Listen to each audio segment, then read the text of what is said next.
Ladies, gentlemen, boys, girls, welcome, scumbags one and all, to I Rebel.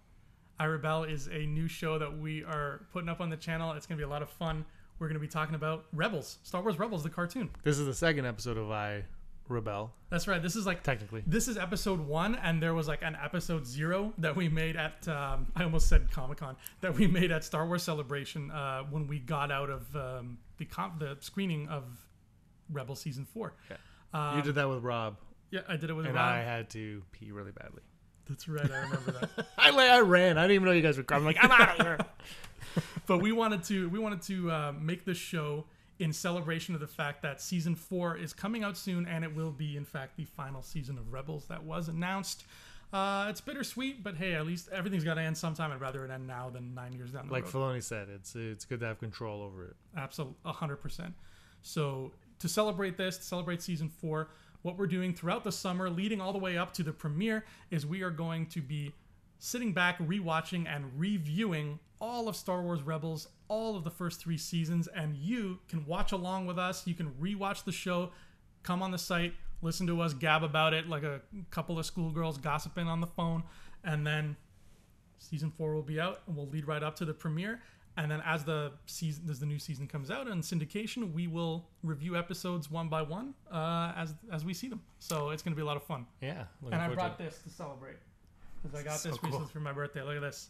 Those of you listening, he has a Black Series full-size lightsaber. You want me to turn it on? You think they want me to turn it on? I don't care what they want. I want you to turn it on. Okay. Hi-oh! Too bad it's so bright in here. I know, it's very bright. I don't know if you can tell. It is green. It is very green, though. Listen. Here, hit my hand. It's so cool. Yeah, it's nice. This is Ben Quadinaros' lightsaber. That's right. He basically welded his pod racer with this. I turned it off. That's I don't know nice, if I right? was supposed to do that. That's neat. But yeah, this is the kind of game we play here on iRebel. This isn't a game. This is. So let's dive right into it. Normally these episodes we're going to be talking about, like every iRebel we'll talk about 3 episodes of Rebels, but today, because we're starting off the first episode ever, Spark of Rebellion is kind of like a 2-parter, so we just kind of if you buy it on iTunes or Google Play, it's actually 1 episode. Oh, see, on the DVD it's split into 2. Oh yeah, yeah. That's weird that they would do that.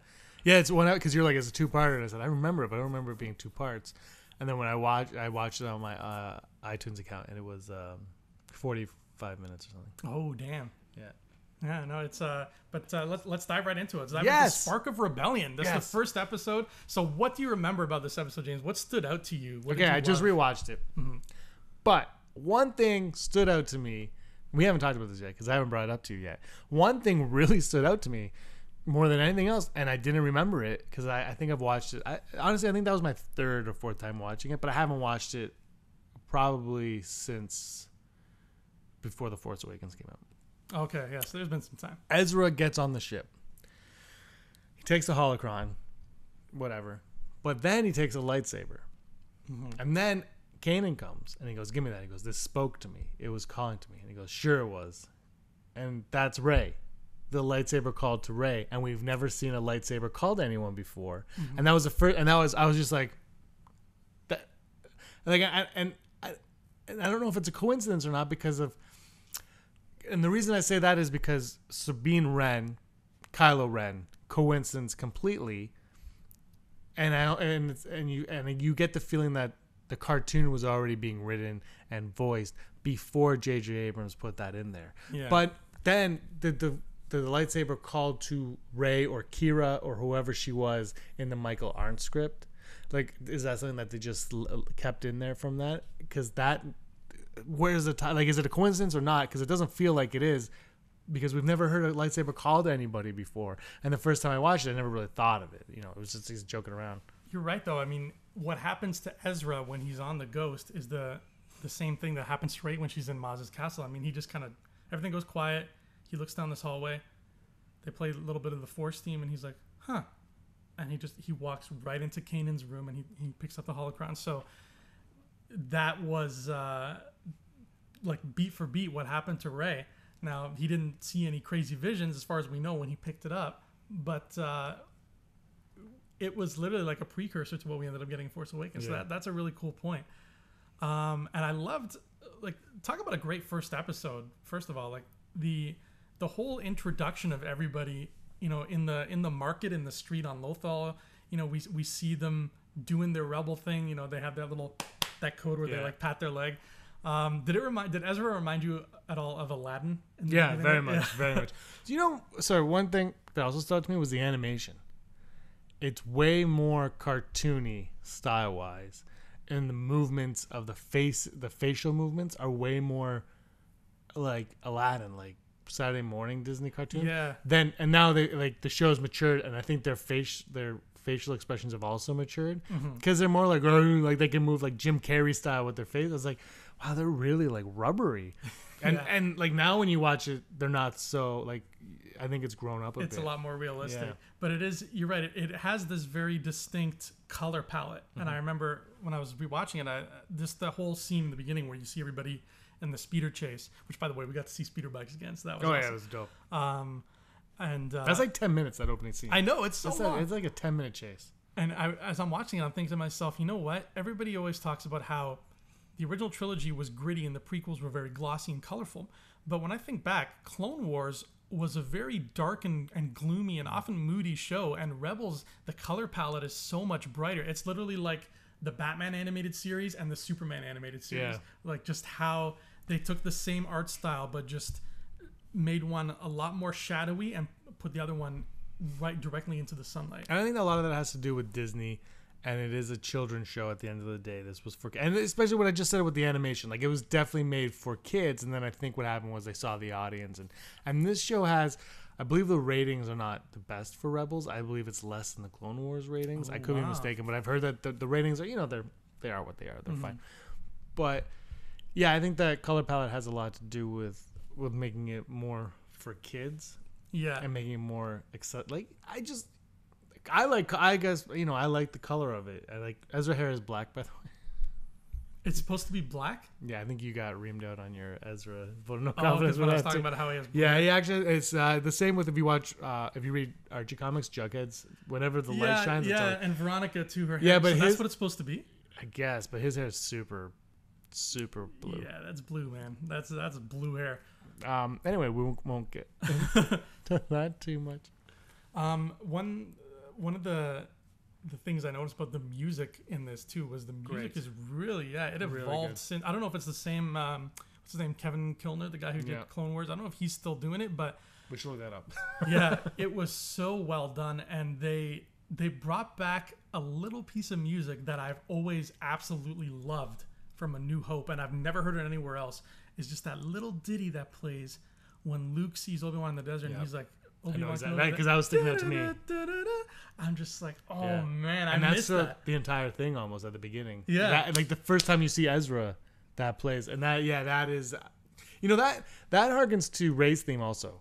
Rey's theme is very similar to that. I was thinking too, which makes sense very because mysterious. it's very Luke's, like it's the tie in there. Yeah, and I love that. And I love that music. The music you know what? I can't wait till we do more of these episodes so I can listen to the music. I know. I'm guessing as it turns more into a series, the music will lessen and it won't be as nice as it is in this one. But when we do like the movies, like with the Siege of Lothal, and like the big ones. The big ones. Those ones I'm actually kind of looking forward to listening to the music. Yeah, because you can tell they always kind of put all their chips on those episodes too. And they like the political commentary is another thing that I thought was cool in this, where they had Tarkin Town, where it's basically a Hooverville, but on Lothal, and they call it Tarkin Town. And that's where you get your first glimpse, at least through Ezra's eyes, of what the rebellion does. And there was a great line. I can't remember if it was in part 1 or part 2 of this Spark of Rebellion, but there was that line where he's panicking and he's in the cockpit with Hera, and everybody else has been like kidnapped or something. And he's freaking out. He's like, I mean, like going toe to toe against the Empire? Who the hell does that? And Hera just looks at him and says, we do. Yeah. That was like, that's perfect. If you're making a show called Star Wars Rebels, this is what your first episode says. Like, this is how you. And it's great that the rebellion's not this giant thing yet. Yes. I mean, it could be bigger than we know at this point, but they don't know. They're doing their own thing right now. Yeah, and that actually, watching the show, I kept having to remind myself of that the rebellion as we know it in A New Hope is not as strong as it is in Rebels. Like, it has to work to that. Right now, it's just a bunch of splinter groups, and that's it. I mean, like, Organa and Mothma are kind of doing whatever they can, but it's not an alliance yet. And that I keep forgetting. I keep thinking, like, in Rebels, the alliance is always out there, but it's like, no, they're hiding too. Like, they can't just run to the alliance for They're help. the first order of. Yeah, exactly. What else did I have a question for your DVD. Yeah. The DVD has the opening of Spark of the Rebellion starts with Vader and the Inquisitor. That's right, yeah. Because on iTunes it does as well, and Google Play, but that was added to. I wanted to make sure it was on the DVD. That was added to those formats because when you first watched it on television, that scene was not there. That's right. Vader was not in the opening of Spark of the Rebellion. That's right. Yeah, I remember them saying that they added that, and when I bought the DVD, I was like, please let it be in there. James Earl Jones sounds old, by the way. You can tell he's getting there. Yeah, listen to Rogue One. He sounds old. Yeah. Too. I didn't. You know what? When I first saw Rogue One, I was like, "There's something different about his voice." And then I watched Rogue One. Then I went home and watched A New Hope, and I was like, "Oh, he's like years. 70 or 80." Yeah, it's like, it's still cool that it's him though. Yeah, and it's better than the Battlefront voice of Darth Vader. How does that sound? Is it somebody else? It sounds like somebody trying to sound like James Earl Jones. I'm Vader, guys. Although it's still better than Leia's voice in Forces of Destiny. I don't like. Whatever. She just sounds like she's from Iowa. Yeah, it just she's just like a random. It's like, I mean, I don't care too much, but there's a 2-minute short. Yeah. But at the same time, it's like you couldn't just get someone that sounded like Leia, unless that's like Billy Lord doing it. Oh yeah, and then in which case, it's like, sorry, Yeah, Billy. sorry. Tell me what you think of the moment in Spark of Rebellion where Kanan stands up and reveals himself. Well, see, I knew he was a Jedi the first time I ever watched it, so I guess that was kind of a weak moment.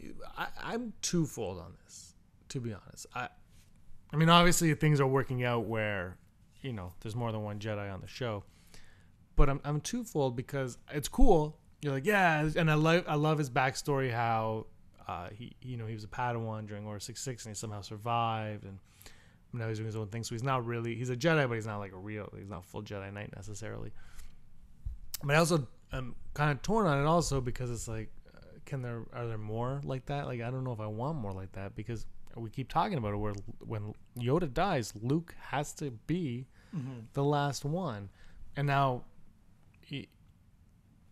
so the show, I talked about this with Rob a couple of weeks ago on the Ahsoka thing. Or no, last week. This week. Whenever. Yeah, on the Ahsoka Unleashed, where it was like, I forgot what I was saying. About how they need to be gone by the time Jedi. I was all like totally like thrown off by it, but yeah, they need to be gone, and so the show's gonna.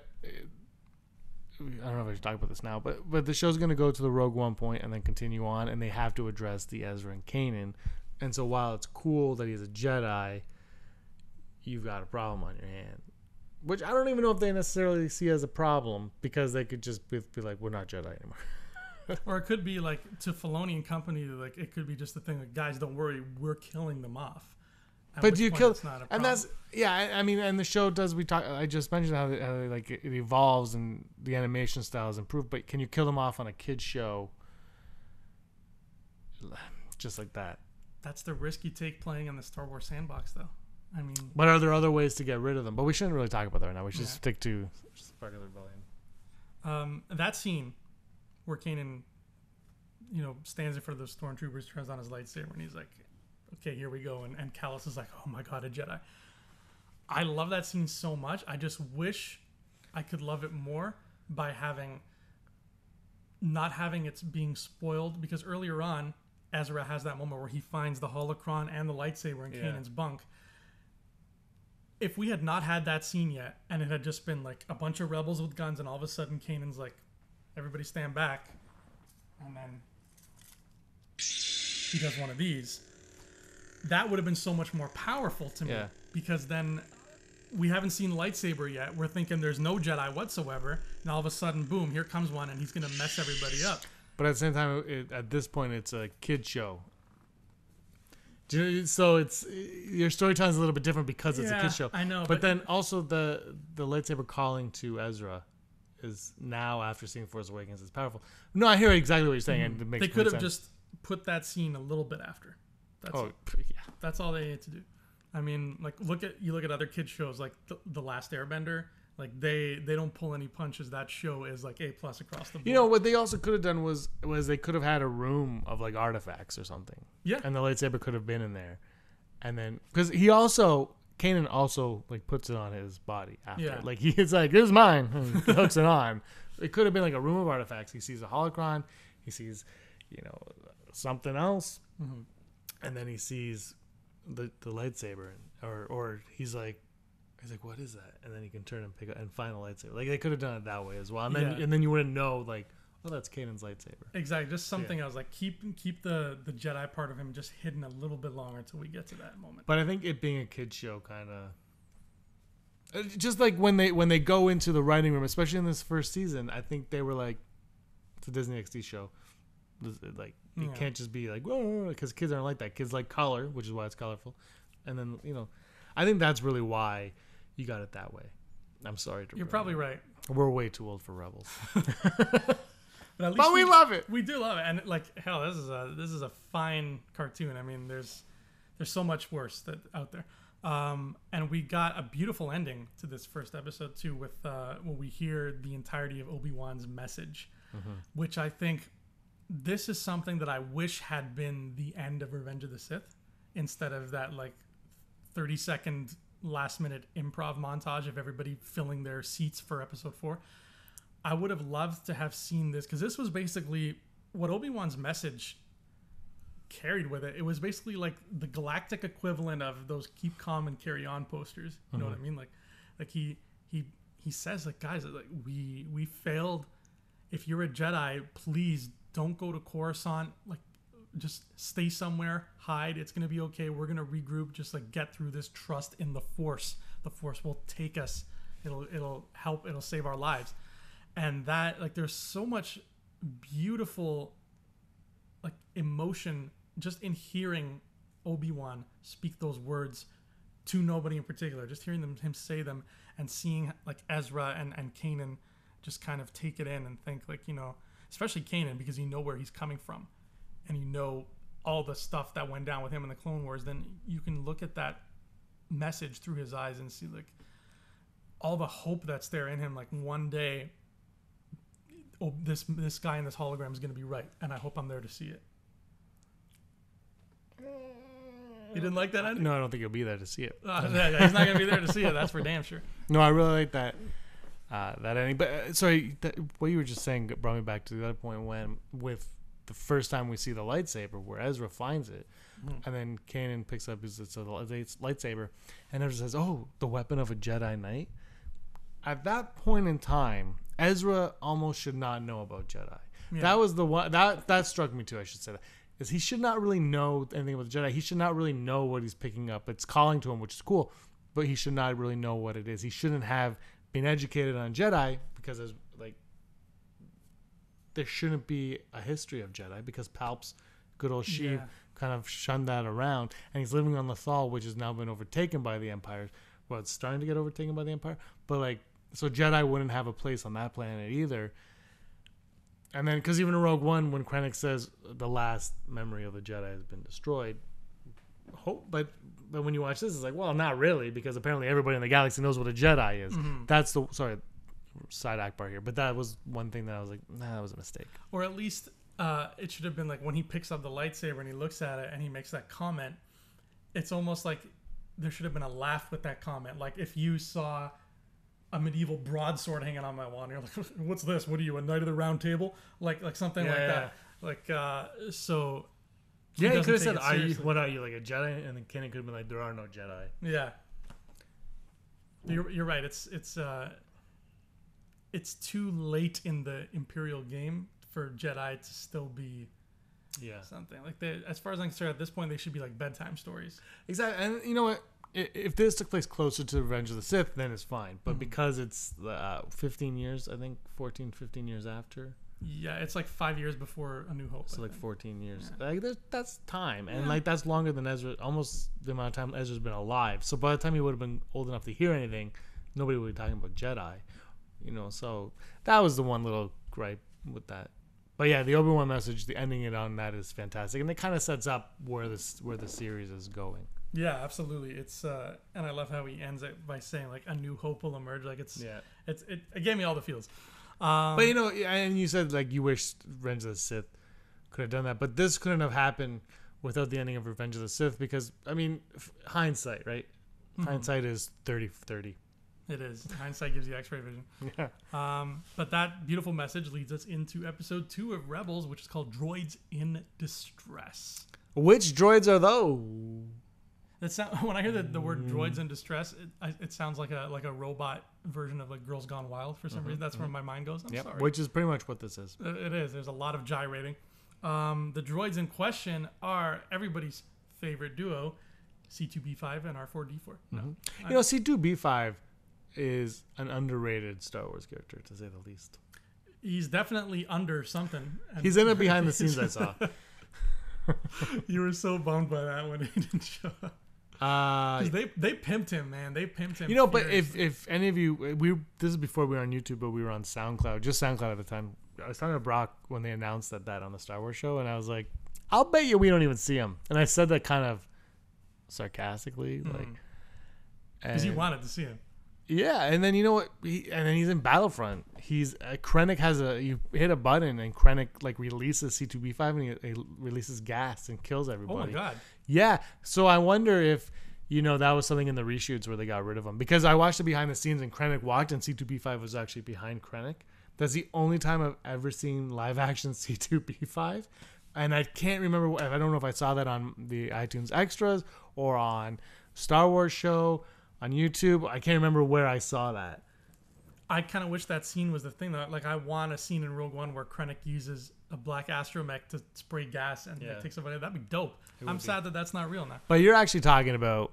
I'm talking about the other droids who are popular, C-3PO and R2-D2. Those are the droids in distress. R2-D2 probably my favorite droid in all of Star Wars. He's so cute, man.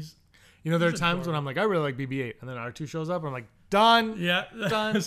and this could be just a product of my age, because when I was a kid I had the little records, and they were like, when R2 goes bloop bloop bloop, you turn the page, and I associate things with that, and there's something about R2's beeps that I'm like, Star Wars. They're very they make a point at like Skywalker Sound, ILM, and now Disney.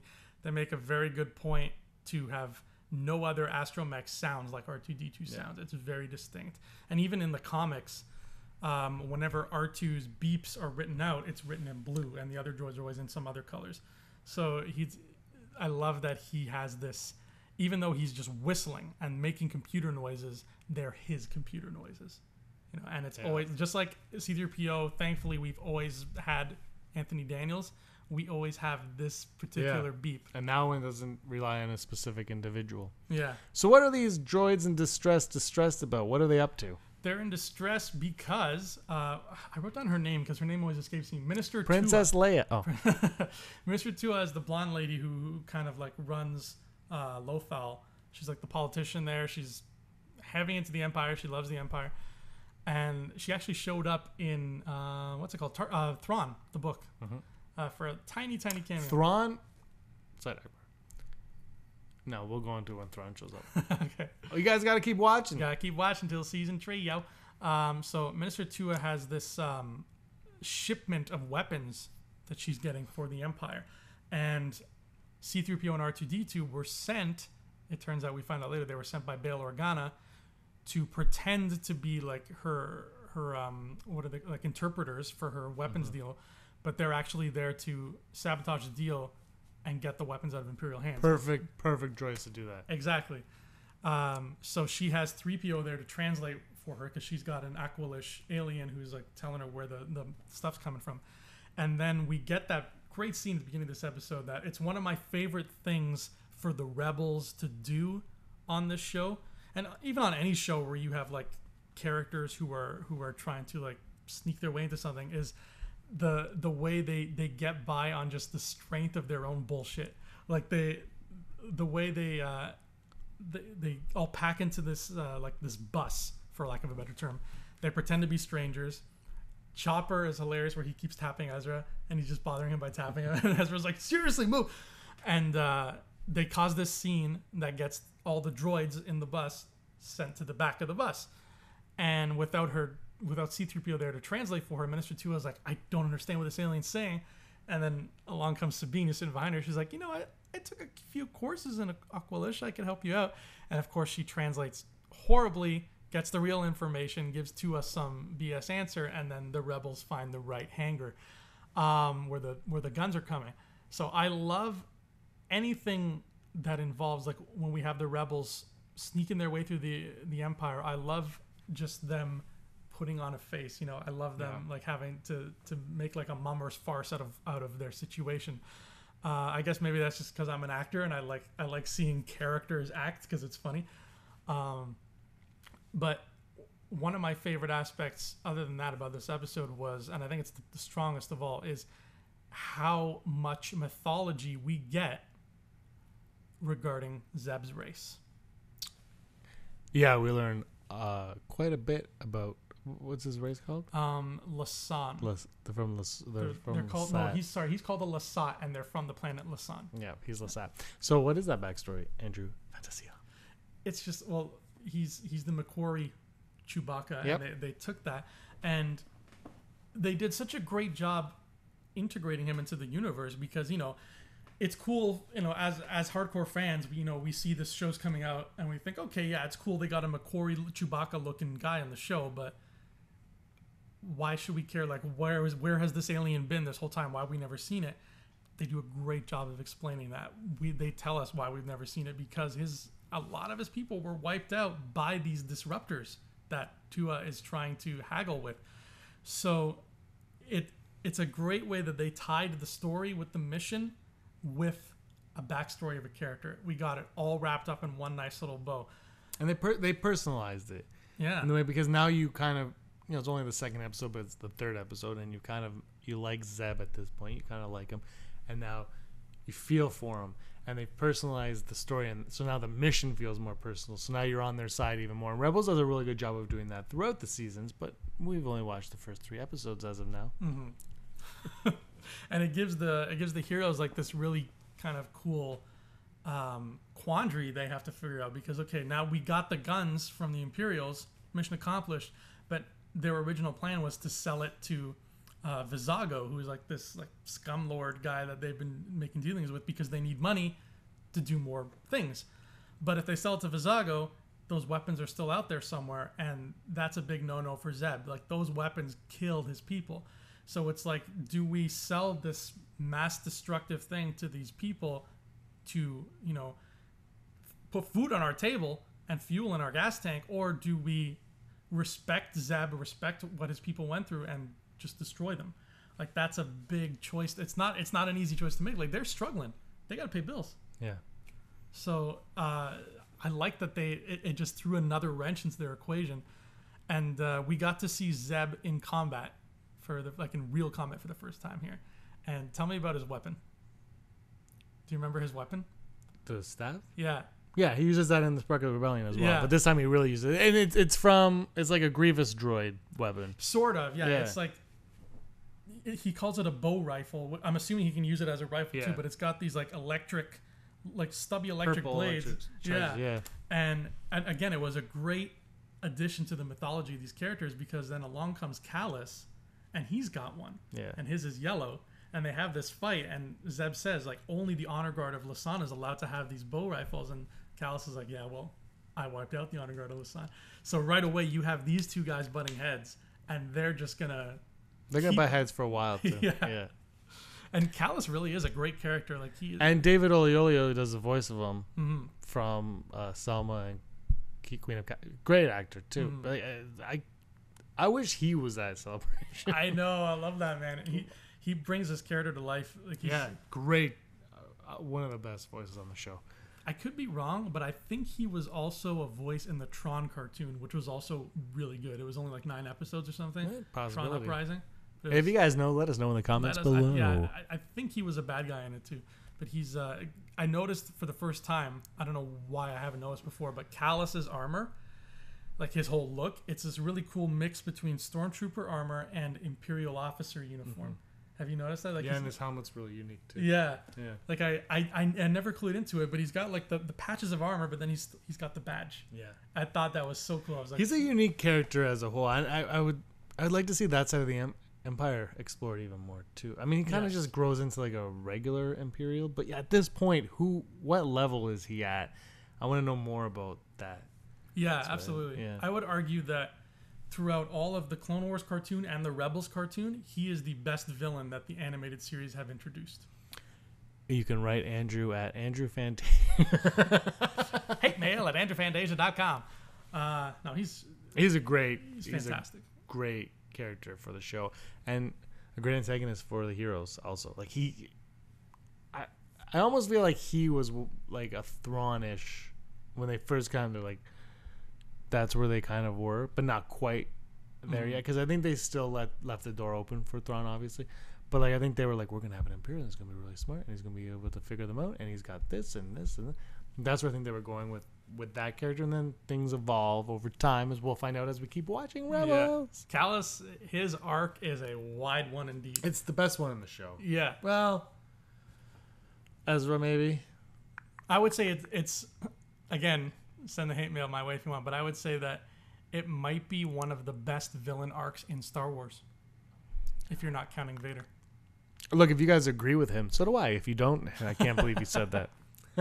No, he definitely has a great arc. And and we'll go into it later. Keep watching, guys. We got to see Bail Organa.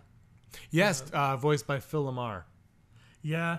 It's okay. I love Phil Lamar. Yeah, so do I. It's just weird when they try to get movie actors for everything, and they're like, Phil Lamar.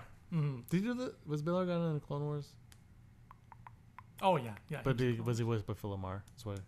I think so. So then it makes sense. Okay, then I can live with that. Mm-hmm. I can't remember.